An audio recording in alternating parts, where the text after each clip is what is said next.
So now it's time to shift our attention to the acceleration. So I've written down the acceleration equation here without all the subscripts and things so it fit in one line. And you know, I don't even use the equation, I just use it to remind me what parts are all here. So let's start with the acceleration of d. So if you look at this picture up here, d is on that blue arm spinning around a with an omega of 4 that's constant, which means alpha is 0. So d spinning around a is this, that's acceleration of d. So let me draw that in. So here's that little arm. We have point A down here. So the acceleration of d is going to be r omega squared, pointing towards the middle.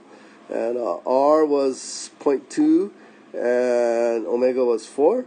So 0.2 times 4 squared. There's no r alpha because alpha is 0. Okay? The acceleration of c, if you look back at the picture, c was that pin, which isn't even moving. So nice. That's 0.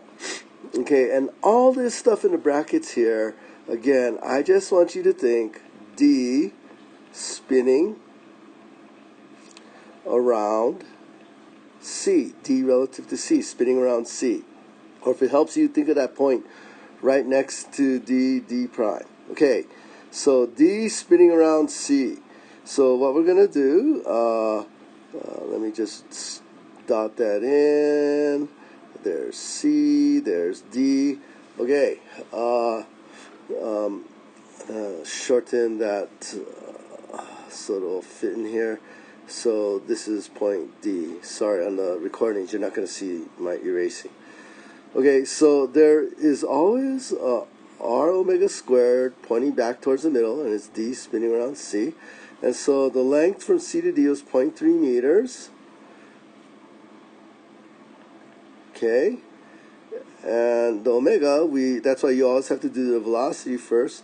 So the omega of that bar CB we got was 4/3. So times 4/3 squared. That's why you have to do the velocity first. This might have an alpha. So there's this component here. That's going to be r, 0.3 times alpha of that bar. And that bar, again, the letters are BC. And here's CB. Okay. I'm going to skip this 2 omega v rel for now. And let's just do A of c relative to d. So that's the acceleration along the slot that the camera sees. I'm just guessing that it's going away. If I get a negative for that, that means I guessed wrong. And so that's A of c relative to d. Okay, so now it's time for this 2 omega cross v relative. That's another reason you do the velocity first. You need to get that relative velocity. So we got, let me just write it down here. V rel was going this way, and it was 0.6924. And we got the omega was counterclockwise of 4/3. We got both of those things from the velocity part. That's why you have to do it. So I'm going to just write in the number. So it's going to be 2 times 4/3 times 0.6924. We'll multiply that out later. Okay? Okay, so this omega cross v rel is always perpendicular to the arm. And I don't want you guessing if it's downhill or uphill. You need to use the right hand rule.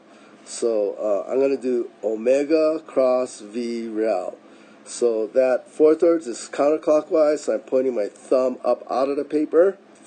V rel is downhill, I'm pointing my index finger down in that direction, and then my middle finger then, the only way it can point, ends up being this way. Okay? And so that's the Coriolis acceleration. Okay, so what I'm going to do now is I'm going to clean it all up. I'm going to multiply all the numbers out, and I'll come back. Okay, so I've multiplied all the numbers out. I put in all the angles. And now we need to take components. So I'm not going to make the same mistake I made with the velocity. It's going to be way easier if I do these components, x and y, tilted along this 30 degrees. So what that means, everything on the right hand side is either at 30 or 60 degrees in the x and y directions, but I'm going to have to change that 3.2 into its components. So there's a component that way going in the negative x direction, and there's a component that way going in the negative y direction. I can see that this angle here is 30 degrees. So 3.2 sine 30 degrees is 1.6, and 3.2 cosine 30 degrees is 2.7213. Okay, so now all we have to do is take x prime and y prime components.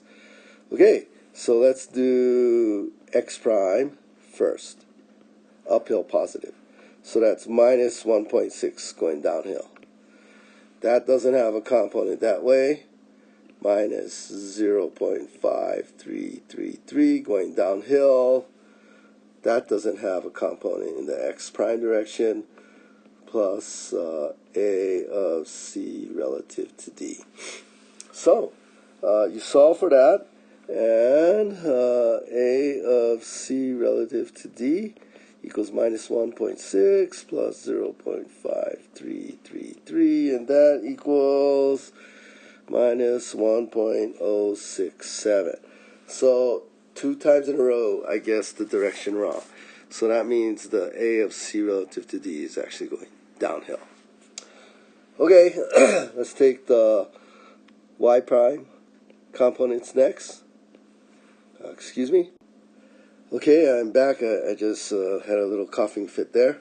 Okay, so we're taking it up and to the left as positive, so the component 3.2 is going down and to the right, so minus 2.7213. Okay, this is going up and to the left, 0.3 alpha CB. This does not have a component in the y prime direction. This is going downhill, so minus 1.8464. Excuse me. And that doesn't have a component.